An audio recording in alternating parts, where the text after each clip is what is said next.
Welcome, students, to this in-depth explainer. I'm your educator, Divya Sani, a PGT in history, and today we're going to unpack one of the absolute most fascinating and honestly consequential transformations in modern history. We are looking at the dramatic evolution and the tragic corruption of European nationalism. Basically, we're going to explore how a really beautiful, unifying idea eventually set the entire world on fire. Okay, so let's jump right in and ground ourselves in the year 1848. Take a really close look at this image. This is Frederick Sorio's utopian vision. He was a French artist who visualized this incredible dream of a world made up entirely of democratic and social republics. Look at that massively long train of people. You've got men and women of all ages, all social classes, from both Europe and America, literally marching together in this idealistic brotherhood. They're offering homage to the Statue of Liberty, right? And notice the foreground? They're walking right past the shattered remains of absolute monarchies.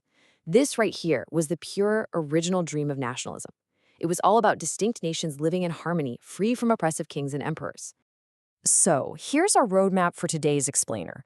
We'll start with the early nationalist dream, see how a narrow creed emerges, and check out the rising tension in the Balkans.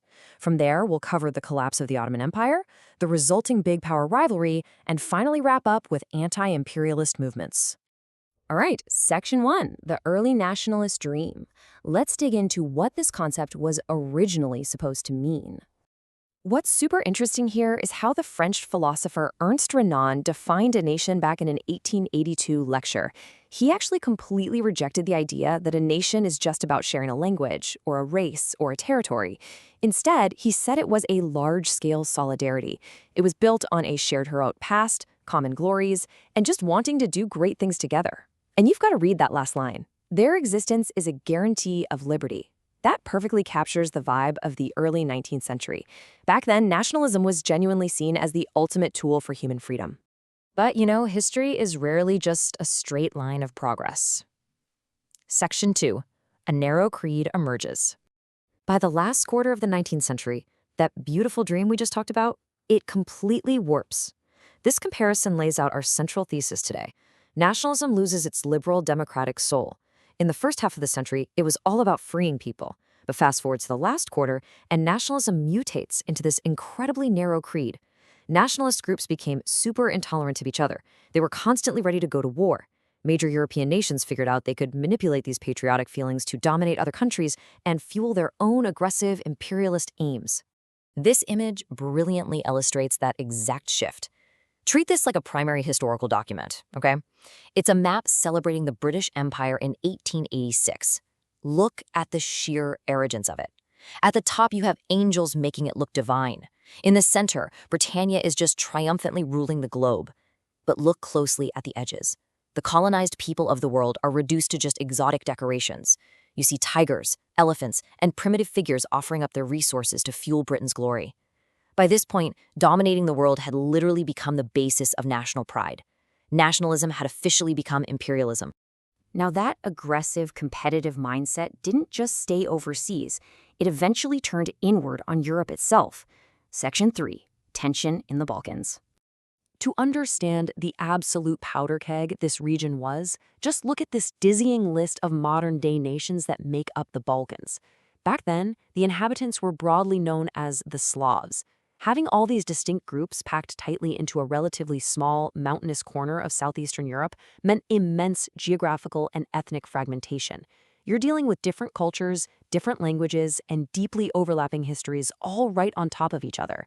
It was an incredibly volatile mix. And to understand why that mix suddenly exploded, we have to look at Section 4, the Ottoman Empire collapses. So, a huge chunk of the Balkans was actually controlled by the Ottoman Empire. For decades, the Ottomans had been trying to modernize and reform to keep things together, but it just wasn't working. As the grip started slipping, those powerful ideas of romantic nationalism swept right through the Balkans. One by one, European subject nationalities broke away and declared independence, leaning on their unique histories to justify it. So you have the dying gasps of a massive empire colliding head-on with a fierce, rising tide of local nationalism. It was a recipe for an explosive regional crisis. The problem was, this crisis didn't stay local. Moving to Section 5, Big Power Rivalry. You can literally trace this tragedy step by step. Step 1, the Ottoman Empire weakens. Step 2, local Slavic groups declare independence. But they were fiercely jealous of each other, constantly trying to grab more land. That opens the door for Step 3, where the disaster truly begins. Major European powers like Russia, Germany, England, and Austro-Hungary were already locked in intense rivalries over global trade and colonies. They saw the collapsing Balkans not as a victory for freedom, but as a chance to grab more imperial control. They all rushed in. And this imperialist meddling directly triggered a series of wars that culminated in Step 4, the absolute tragedy of the First World War in 1914.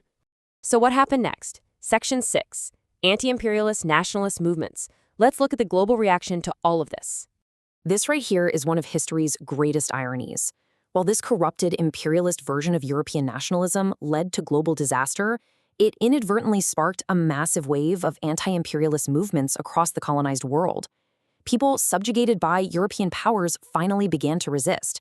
And these movements, they were fundamentally nationalist.